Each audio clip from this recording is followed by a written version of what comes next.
Hello दोस्तों, नमस्कार। स्वागत है आपका आज की हिंदी की क्लास में। तो आज हम लेकर आए हैं संधि, यानी कि संधि और उसकी परिभाषा, संधि के भेद, ये सब आज आपको पढ़ाएंगे और वो भी ट्रिक के साथ, जिससे आपको समझ में आ जाए जल्दी से। ठीक है, तो सबसे पहले संधि देख लीजिए क्या होती है।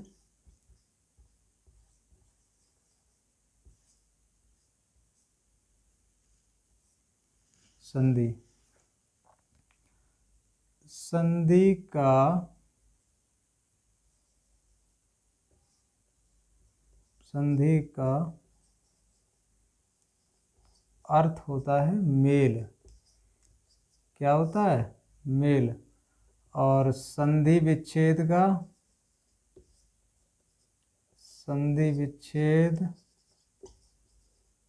का अर्थ होता है तोड़ना। ठीक है, तो ये समझ लीजिए। उसके बाद संधि के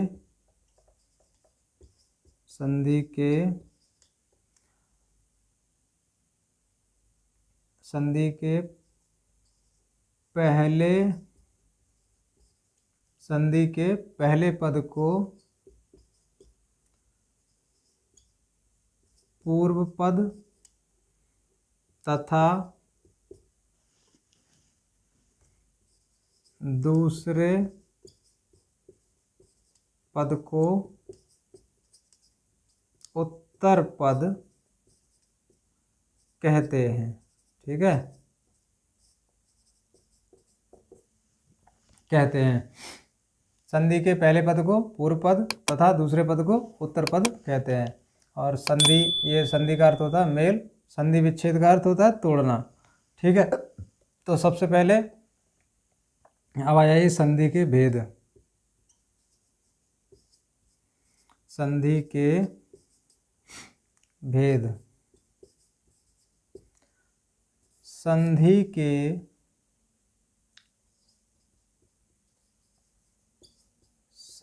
के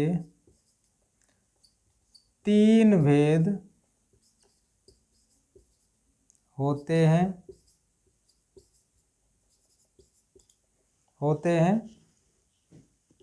3 भेद होते हैं।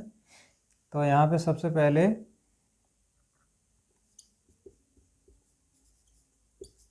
संधि। ठीक है, तो यहाँ से एक बना लो पाई चार्ट अपना। और ये सबसे पहले स्वर संधि, दूसरा हो गया आपका व्यंजन संधि,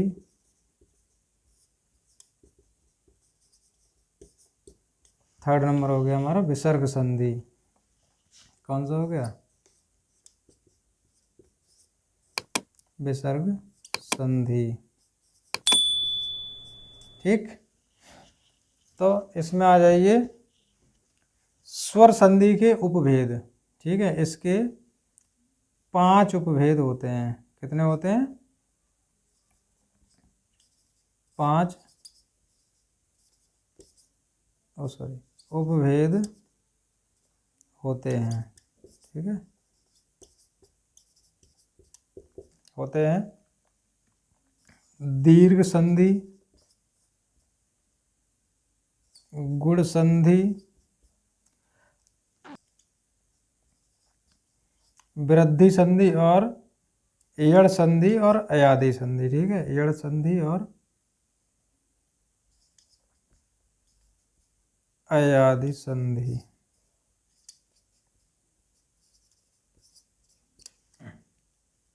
तो इतना आपको समझ में आया।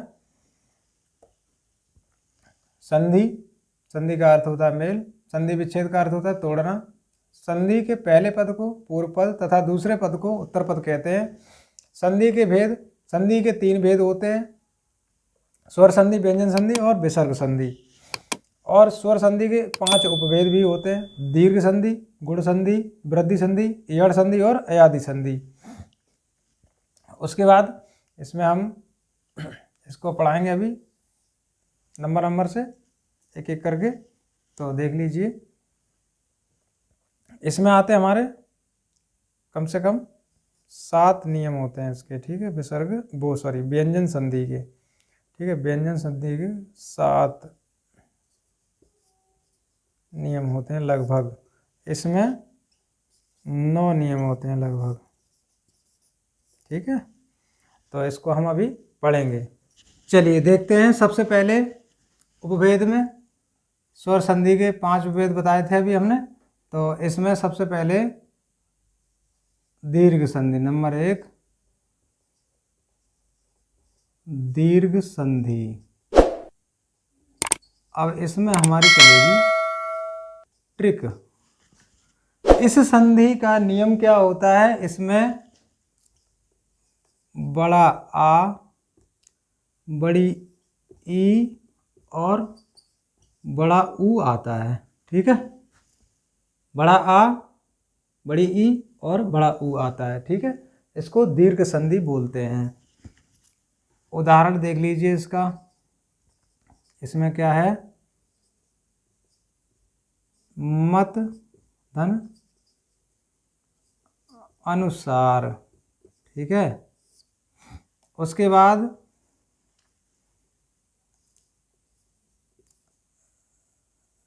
रजनी धन ईश। उसके बाद भूधन ऊर्जा, ठीक है।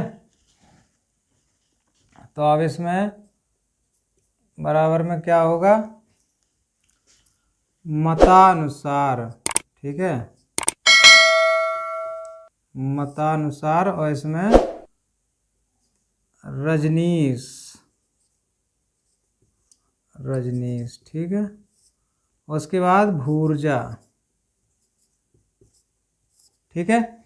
इसमें देख लीजिए एग्जाम्पल में, तीनों में सबसे पहले मत धन अनुसार, मतानुसार बड़ा आ गया, रजनी धन ईश बड़ी ई आ गई, और भू धन ऊर्जा भूर्जा बड़ा ऊ आ गया, ठीक है। इसलिए यहाँ पे हमारी कौन सी संधि हुई, दीर्घ संधि। चलिए अब देखते हैं, दीर्घ संधि हो गई थी।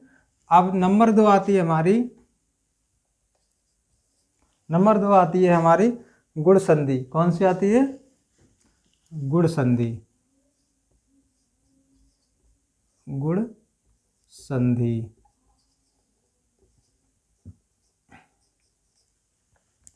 इस संधि का नियम है कि इसमें एक ही मात्रा आती है। एक तो एक ही मात्रा, और दूसरा है, इसको ऐसे लिख लो, सिंगल मात्रा आएगी, और इधर ओ की मात्रा आएगी, ठीक है। सिंगल मात्रा आएगी और ए की मात्रा आएगी और ओ की मात्रा आएगी, ठीक है। तो एग्जाम्पल में देख लीजिए, एग्जाम्पल में क्या है, उमा धन ईश और महाधन उदय। इसमें उमा धन ईश उमेश हो जाएगा इधर, ठीक है, और महाधन उदय महोदय, ठीक है, इसमें महोदय हो जाएगा। तो इसमें एक ही मात्रा आई और सिंगल इसमें ओ की मात्रा आई है। तो ये हो गया हमारा गुण संधि, यानी कि ये हमारी गुण संधि हुई, ठीक है। चलिए अब देखते हैं, नंबर 3 आएगा वृद्धि संधि। क्या आएगा,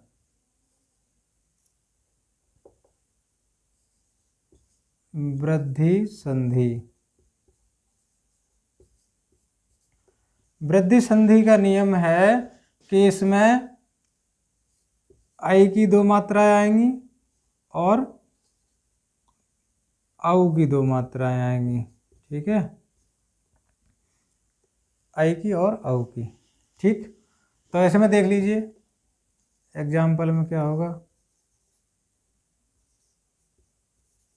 सदा धन एव, ठीक है, बराबर सदैव।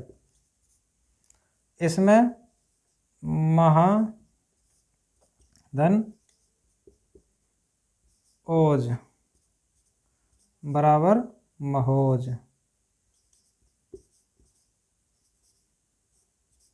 तो ये हो गई हमारी वृद्धि संधि, ठीक है। वृद्धि संधि में ये हमारे नियम हैं, इसमें डबल मात्राएं आती हैं आई की और ओ की। इसमें सदा धन एव सदैव और महाधन ओज महोज, इसमें आई की मात्रा आई है, इसमें औ की मात्रा आई है, ठीक है। तो ये हो गई हमारी वृद्धि संधि। चलिए अब देखते हैं हम फोर्थ नंबर। फोर्थ नंबर है हमारी यड़ संधि। कौन सी संधि है? यड़ संधि। यड़ संधि में क्या होता है, इसका नियम क्या है यड़ संधि का? इसमें या, वा और रा के पहले आधा अक्षर आता है। क्या आता है? आधा अक्षर, ठीक है, आधा अक्षर आता है, इसे कहते हैं यड़ संधि। सबसे पहले एग्जाम्पल में प्रति धन एक बराबर प्रत्येक, ठीक है। या के पहले आधा आया ता, तो इसलिए यहाँ पे यड़ संधि हुई, ठीक है। सुधन आगतम, ठीक है, आगतम बराबर स्वागतम, स्वागतम, ठीक। तो यहाँ पे वा से पहले क्या आया? आधा सा आया, ठीक है। यहाँ पे थर्ड एग्जाम्पल देख लीजिए, पितृधन आज्ञा बराबर पित्राज्ञा, पित्राज्ञा। तो यहाँ पे भी हमारा आधा ता आया, तो इसलिए यहाँ पे पित्राज्ञा हो गया, और इसलिए ये हमारी क्या है? यड़ संधि, ठीक है। या, वा और रा के पहले आधा अक्षर आता है और उसे हम यड़ संधि कहते हैं, और यड़ संधि के ये उदाहरण लिखे हैं, ठीक है। अब नंबर 5 आएगी हमारी अयादि संधि। क्या आएगी? अयादि संधि। अयादि संधि का नियम होता है कि इसमें अब, आव, आय और आय, ठीक है, ये नियम होता है, ये शब्द आते हैं। और लगभग इसमें 3 अक्षर वाले शब्द पाए जाते हैं। इसमें 3 अक्षर वाले शब्द पाए जाते हैं, ठीक है। जैसे एग्जाम्पल देख लीजिए, इसमें भवन, भवन, तो इसमें भाव, भवन आ गया, तो इसमें अब आया है, ठीक है। उसके बाद पवन, हवन, ठीक है, और नयन और चयन, ये हमारे अयादि संधि के उदाहरण हुए। इसमें अब, आव अय और आय, इसमें 3 अक्षर वाले शब्द आते हैं, ज़्यादातर पाए जाते हैं। और इसमें ये हो गया भवन, पवन, हवन, नयन और चयन। ठीक है, तो ये तो हमारे संधि हुई और ये आपने ट्रिक के साथ पढ़ी। उम्मीद करते हैं ये संधि समझ में भी आई होंगी। जय हिंद, वंदे मातरम, धन्यवाद।